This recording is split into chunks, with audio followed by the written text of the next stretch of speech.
Bienvenue à bord du vaisseau Hypersensas. Bonjour à toutes et à tous et bienvenue dans votre émission hebdomadaire du Défaussé. Le Défaussé, c'est une émission qui va vous parler de jeux de société et pour ce faire, je suis accompagné de la merveilleuse Alex. On dirait qu'il est sauvé comme ça, mais ça fait 3 fois qu'il l'a refait. 4 fois peut-être. Je sais pas même. pourquoi, Donc, je suis fatigué. voilà. Mais bonjour à toutes et tous.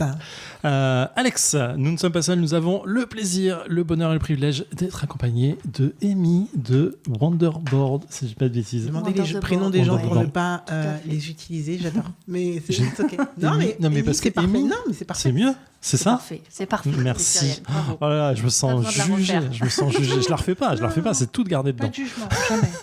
Non. Est-ce que vous voulez, est-ce que vous voulez tenter votre chance aujourd'hui, mais je me trompe avec le jeu précédent de cet auteur. Saurez-vous de qui je parle et de quel jeu je parle? Peut-être pas. Lucky Number. Oui, C'est vrai exactement. Mais du coup, on va mais jouer à attends, son nouveau jeu. Il y a eu la même DA. Ah, mais tu sais que je comprends. Exactement. Tu confonds les deux. Ah, tu connais celui-là, tu connais pas Lucky Ah, non, Number? j'en connais oui, aucun des deux. Aucun des deux? Incroyable. Ok. Eh bien, Non, écoute, c'est ok. on va jouer à Double Seven.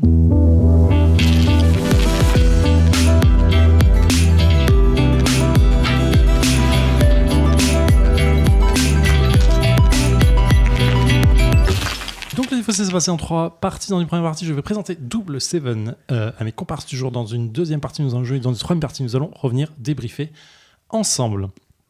Est-ce que je pose la question ouverte, mais je connais la réponse? Vous ne connaissez pas Double Seven? Si, Amy a connaît. Si. Je l'ai testé l'année dernière à Vichy. Et ben c'est exactement là où je l'ai découvert aussi.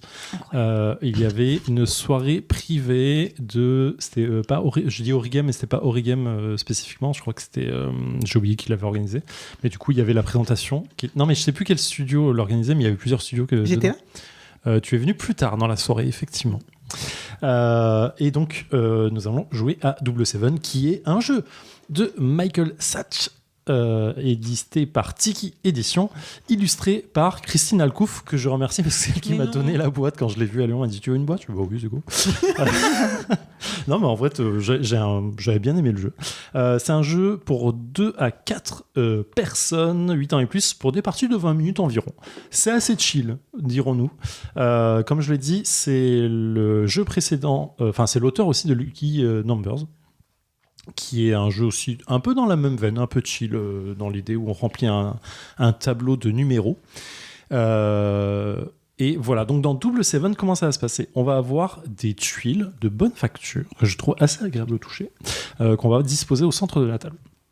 Sur ces tuiles, il y a plusieurs familles d'animaux. Enfin, chaque tuile est un animal, mais du coup, il y a plusieurs familles d'animaux en tout. Il va y avoir lapin, papillon, renard, hirondelle, voilà, il y en a plusieurs. Il y a 8 familles de 11 tuiles chacune. Et 3 jokers. Donc on va tout mettre ça au centre de la table, face cachée. On va en retourner qu'une, comme ça. Auparavant, on aura pioché 3 tuiles chacun et chacune sur notre petit rack à tuiles. Et les actions vont être assez simples. Au début du tour d'un joueur ou d'une joueuse, si le rack que la personne a devant elle est vide, elle a le droit de piocher 3 tuiles.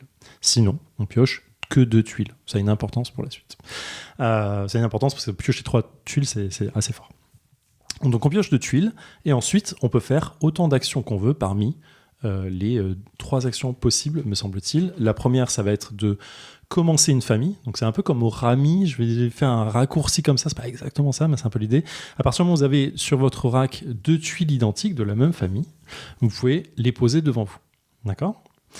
Vous avez une deuxième action possible si vous avez déjà une famille devant vous, vous pouvez rajouter un par un des Tu l'as tuiles. peut-être dit, j'ai peut-être bugué, mais c'est quoi une famille? Une famille, c'est la même tuile en fait. Ouais, mais C'est-à-dire, combien combien quoi?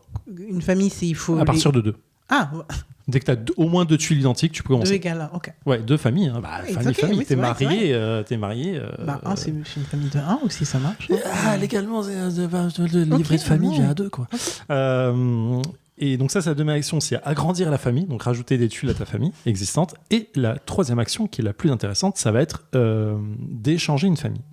Alors sur le coup, on ne se rend pas compte de pourquoi c'est intéressant, et vous comprendrez dans le jeu. C'est-à-dire que si j'ai une famille de 3 grenouilles devant moi, et que l'une de vous a une famille de 3 quelque chose, et que moi, j'ai dans mon rack ce quelque chose en question, je peux échanger votre famille avec la mienne parce qu'elle est du même nombre, récupérer votre famille et l'agrandir si besoin. Ça va rager sec. Ouais, ça rage un peu sec. Wow. Donc ça, c'est la troisième action. La quatrième action, c'est la récupération d'un joker. Il y a 3 jokers dans la partie. Si ça, comme son nom l'indique, ça remplace n'importe quelle famille, membre de la famille, je veux dire. Vous pouvez récupérer parce que vous posez un membre de la famille au lieu de récupérer le jeu, et vous récupérez le joker en échange pour réutiliser derrière. Jusque-là, ça va ? Jusque-là, it's OK. Simple, efficace.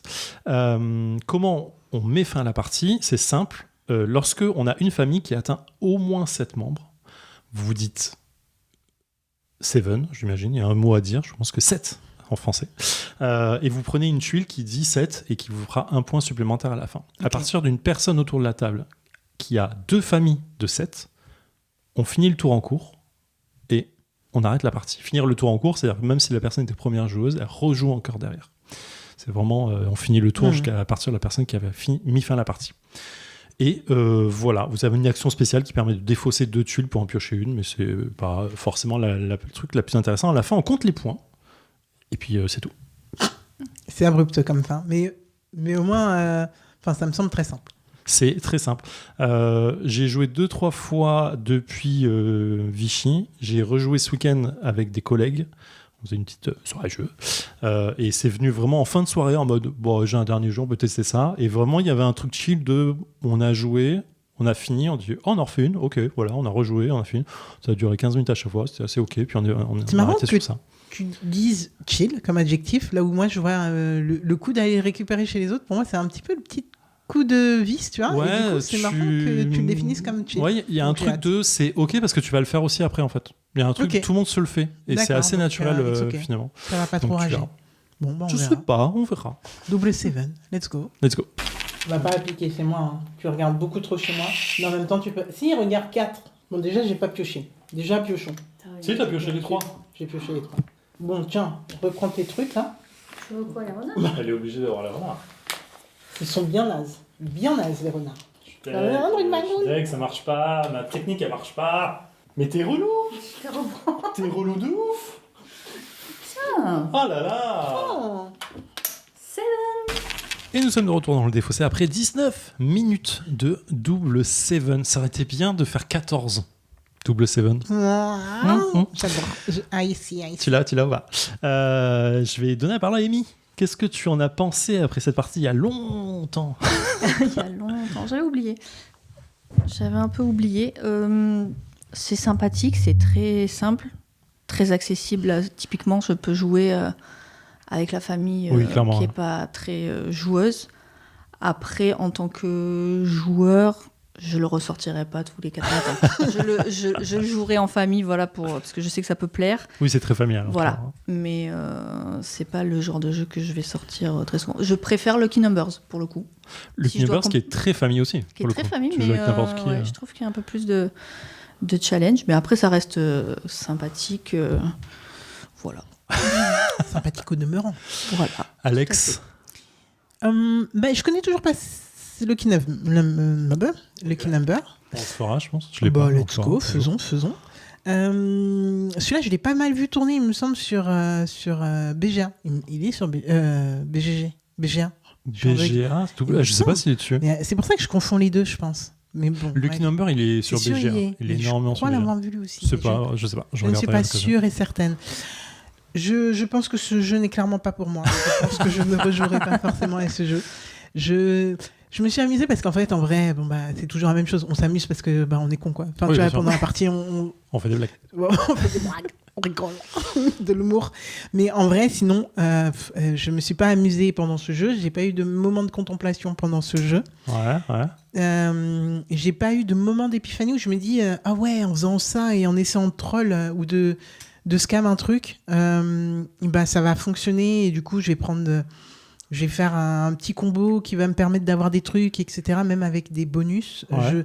Pourtant, tu l'as souvent fait. Hein. Ouais, mais de dire, tiens, je te prends ça, j'en mets 1, j'en mets 2, j'en mets 3. Exact. Ouais. Alors, je comprends qu'on s'embrouille pas, parce que en vrai, c'est tellement mécanique que, voilà. Zéro fun. Zéro plaisir. C'est plat. Et zéro strat, parce que là, on n'a même pas vu la personne qui gagne gagner. C'est vrai. Donc, en Après, vrai, tu vois les points, hein, tu vois où ils sont. Tu tu regardes, les vois, tu comptes, mais en vrai, en fait, les actions que tu fais pendant la partie, j'allais dire, n'ont pas d'importance et c'est faux. Mais en gros, t'as un peu... je pense que le fait de prendre les 7, là, quand on a une Ouais, famille de ouais. 7, est là pour te mettre la pression et te dire, OK, il faut que Ouais, j'accélère. ouais. Ce move ne sert à rien. La personne qui gagne est la dernière personne à avoir fait des 7. Et elle en a fait qu'un. Non, pas nécessairement. En fait, là, je gagne parce que j'arrive à te piquer un 7 et à rajouter 2 trucs, ce qui me fait gagner les 2-3 points qui me manquent, quoi, tu vois. Et je pose 4 points à mon dernier move. Mais bon, je laisse finir, je regarde après. Mais tu vois, même ça, et c'est pas mal ce que tu es en train de dire, en fait, même le fait de garder, de poser tout le temps en fait, des familles pour essayer de gonfler ton nombre de tuiles pour avoir le plus de tuiles possible et comptabiliser. Ouais. Mais en fait, toi, à un moment, tu as carrément gardé longtemps des trucs, alors que moi, je posais tout le temps, et au final, ça n'a aucune incidence. Enfin, vraiment, c'est... Alors, je gardais longtemps parce que c'était très situationnel. Il y avait les renards qui étaient là avec un joker dedans. Et en fait, moi, j'avais 4 renards sur mon rack. Et en fait, j'essayais de piocher un renard pour récupérer la famille renard, poser 4 renards et récupérer ce joker pour l'utiliser ailleurs. Et ça m'aurait fait vite avancer sur le double 7.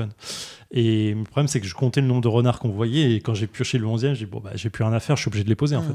Mais oui, je vois ce que tu veux dire. En fait, c'était très situationnel sur ça, mais j'aurais pu les poser depuis longtemps, en fait. Ok. Et le dernier truc que j'avais, je sais plus. Donc écoute, on ne l'aura pas. Vous manquez quelque chose, moi je vous le dis. Sûr. Ok, j'ai pas un amour fou pour ce jeu, hein. Attention. Je l'ai présenté parce que j'étais agréablement surpris quand j'y ai joué en disant... j'avais pas un mauvais souvenir, mais je me suis dit, ok, c'est pas un jeu que j'aurais forcément envie de rejouer. Et quand j'y ai rejoué, donc je disais ce week-end, je suis en mode... En vrai, c'est pas désagréable. J'ai passé un ouf moment, soyons honnêtes. J'ai passé un bon moment dans l'ensemble. Je pense que le jeu ne demande pas plus que ça, que c'est familial, on s'échange des tuiles et puis au bout de 20 minutes, on a fini, quoi. On n'en reparlera pas plus. Lucky Number, c'est intéressant. Je déteste ce jeu. Okay. Et pourtant, j'y ai joué. Hein. J'ai joué sur BGA longtemps. Ouais. Pour essayer de comprendre ce que je déteste. Et en fait, la notion de chance dans ce jeu, elle me rend ma boule. Alors, il y a quand même une notion tactique sur les écarts que tu mets entre les numéros, machin et tout. On reviendra pas dessus, parce que c'est pas le propos ici. Mais je comprends ce qu'on veut essayer de faire. Moi, ça me rend ma boule quand je pioche toujours le truc qui me va pas et que j'ai pas d'action à mener, en fait. Et là, je trouve que c'est à peu près la même chose. Alors, il y a moins ce truc de je pioche des trucs, ça me sert à rien, je peux rien faire. Tu peux toujours avoir une petite action, poser un truc et tout. Donc, et de toute façon, le tour va assez vite. Mais il y a quand même un truc assez chill, en fait tu voles pas de points aux gens, tu me voles un truc de 4, je récupère forcément 4, donc j'ai pas perdu dans l'échange, c'est juste que toi tu vas avoir plus de points à la fin, et ce que je vais essayer de faire, c'est piocher la tuile pour essayer de te récupérer un truc et poser les miens. Alors, en fait il y a une petite notion de Rami que j'aime bien, en fait. Jouer beaucoup Rami quand j'étais gamin, ado, et là je retrouve un tout petit peu, alors on est loin du Rami, attention les gens, mais je retrouve un tout petit peu cette notion et je trouve ça assez agréable. Clairement, c'est ma 3e partie en 4 jours. ça fait beaucoup. Mais t'as préparé l'émission. Clairement, j'ai préparé l'émission. Mais clairement, c'est demain, elle est sur BGA. Jamais de ma vie, je le lance. Jamais de la vie, carrément. Je ne joue pas à ça sur BGA, clairement. Parce que je retrouverai cette même sensation de frustration que j'ai sur Lucky Numbers. J'ai fait inventer le jeu sur Lucky Numbers, et du coup je serais plus frustré qu'amusé, en fait, tu vois. C'est ce genre de petit jeu sur BGA où, comme je joue tour par tour, j'ai aucun intérêt à jouer à ça. Mais là, j'aime bien la sensation des tuiles, j'aime bien la sensation de poser, de récupérer, de machin. Il y a un truc chill. Je dis, fin de soirée, après 2 gros jeux qu'on a fait dans la soirée, c'était assez agréable de finir sur ça et de passer à autre chose, quoi. C'est juste ça. Je comprends. Je pense qu'il n'a pas plus de motivation que ça comme jeu, quoi. Je saurais même pas à qui le présenter. Genre, même à ma mère, j'ai pas trop envie de le présenter parce qu'en soi, l'idée, tu vois, c'est de... Peut-être à des enfants, je sais même pas. Mais quand je présente des jeux, mon idée, c'est quand même d'essayer d'amener un jour à quelque chose à une mécanique plus poussée, tu vois. De faire monter par étapes, ouais. Là, je vois pas le step 0 de quoi c'est, tu vois. Les gens, Ah ouais, mais là... les gens qui jouent là, tu les fais rentrer vers quoi, tu vois, je sais pas. Oui. Mais ouais, là, j'étais en train de me dire à qui je présente. En vrai, t'as 2-3 petites notions tactiques qui sont intéressantes dans le jeu. Quand tu les as compris, tu peux passer à autre chose. Mais t'as 11 membres dans une famille. Si Amy en pose 6, et que moi j'en pose 5, personne n'aura de 7. Oui, Donc ça en bloque le jeu en fait. Et en fait, il y a une petite notion de je vais te bloquer. Et c'est microscopique, je suis en train de dire. Attention, je ne vais pas dire que c'est une grande stratégie. Mais c'est des petits trucs comme ça en fait qu'il faut essayer de faire. Tu vois, garder une tuile spécifique d'une couleur pour dire ok, je pourrais les changer et rajouter tout de suite pour l'empêcher de me faire voler. C'est ça en fait. C'est pas incroyable, mais essayer de vider son rack rapidement. En fait, si tu fais le calcul sur 5 tours, tu pioches une tuile en plus, donc tu pioches 5 tuiles de plus, donc probablement tu auras 5 points de plus à la fin. Donc c'est ça, en fait, c'est tout, c'est microscopique.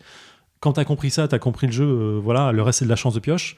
Et finalement, c'est juste quand tu as des joueurs lambda très casual qui pensent juste qu'il faut poser, ils arrivent à comprendre ça, ils ont passé une step de en fait, il y a une petite profondeur de jeu. Microscopique, j'insiste, mais elle est quand même là. L'édition est pas dégueu, il est beau, voilà. Moi, ça me suffit pour passer une bonne fin de soirée après un jeu un peu complexe. Encore une fois, c'est je le mets dans ce type de jeu-là en fait. Quand j'en prendrai un autre, il se prendra la place de celui-ci et ainsi de suite. Tu vois, j'ai plein de petits jeux comme ça de fin de soirée facile, qui sont partis au fur et à mesure parce que il y a un autre qui l'a remplacé quoi. Mais voilà. Je le défends pas corps et âme, mais je le trouve assez agréable pour ce qu'il est, clairement. C'était donc Double Seven, un jeu de Michael Sachs. Je sais pas s'il faut dire Sachs. Je sais pas. On saura jamais. Voilà. Illustré par Christian Kouf chez Tiki Édition 2 à 4 joueurs, 20 minutes pour 8 ans et plus. Voilà. C'est... je tourne autour de 15 balles, 20 balles, je dirais. Un peu moins, peut-être 18. Allez, on s'en fout. Voilà, ma chère Alex. Bah écoute, merci pour cette découverte, parce que je l'ai quand même pas mal vu cette couve, où que ce soit. Ouais. J'imagine BGA, mais je ne suis pas sûr. Je vais regarder. Donc, je suis contente. Découvrir des jeux, on kiffe. C'est un peu le but du défaussé, donc voilà. Nice. Merci, Amy. Merci à vous pour Tu restes avec nous ? Évidemment. Prise de tâche. Exactement. Prenez soin de vous. On vous dit la semaine prochaine. Alex sera aux commandes. Et prenez soin de vous. Je l'ai déjà dit. Ciao. Fin de transmission.